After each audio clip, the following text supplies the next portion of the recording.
शिवजी का वाहन। यह उस समय की बात है जब भगवान शिव के पास कोई वाहन न था। उन्हें पैदल ही जंगल पर्वत की यात्रा करनी पड़ती थी। एक दिन मां पार्वती उनसे बोली, आप तो संसार के स्वामी हैं, क्या आपको पैदल यात्रा करना शोभा देता है? शिव जी हंसकर बोले, देवी, हम तो रमते जोगी हैं, हमें वाहन से क्या लेना देना, भला साधु भी कभी सवारी करते हैं। पार्वती ने आंखों में आंसू भरकर कहा, जब आप शरीर पर भस्म लगाकर, बालों की जटा बनाकर, नंगे पांव, कांटों भरे पथ पर चलते हैं तो मुझे बहुत दुख होता है।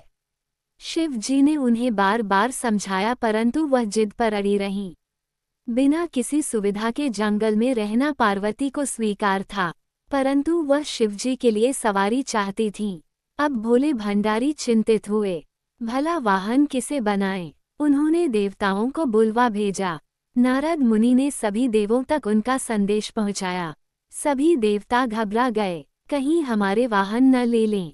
सभी कोई न कोई बहाना बनाकर अपने अपने महलों में बैठे रहे। पार्वती उदास थीं। शिवजी ने देखा कि कोई देवता नहीं पहुंचा। उन्होंने एक हुंकार लगाई तो जंगल के सभी जंगली जानवर आ पहुंचे।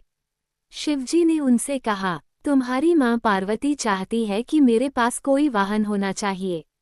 बोलो कौन बनेगा मेरा वाहन?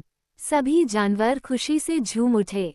छोटा सा खरगोश फुदक कर आगे बढ़ा, भगवान, मुझे अपना वाहन बना लें, मैं बहुत मुलायम हूँ। सभी खिलखिलाकर हंस पड़े। शेर गरज कर बोला, मूर्ख खरगोश, मेरे होते तेरी जुर्रत कैसे हुई सामने आकर बोलने की?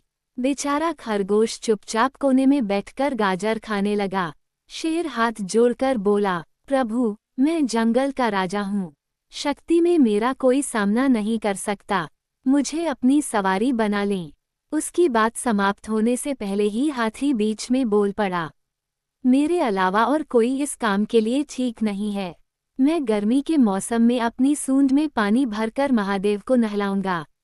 जंगली सुअर कौन सा कम था, अपनी थूथन हिलाते हुए कहने लगा, शिव जी, मुझे सवारी बना लो, मैं साफ सुथरा रहने की कोशिश करूंगा।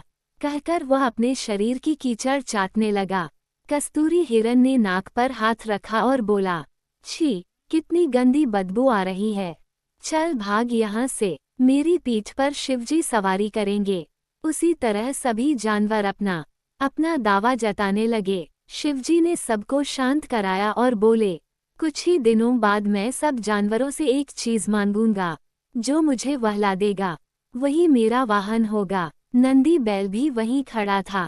उस दिन के बाद से वह छिप छिप कर शिव पार्वती की बातें सुनने लगा।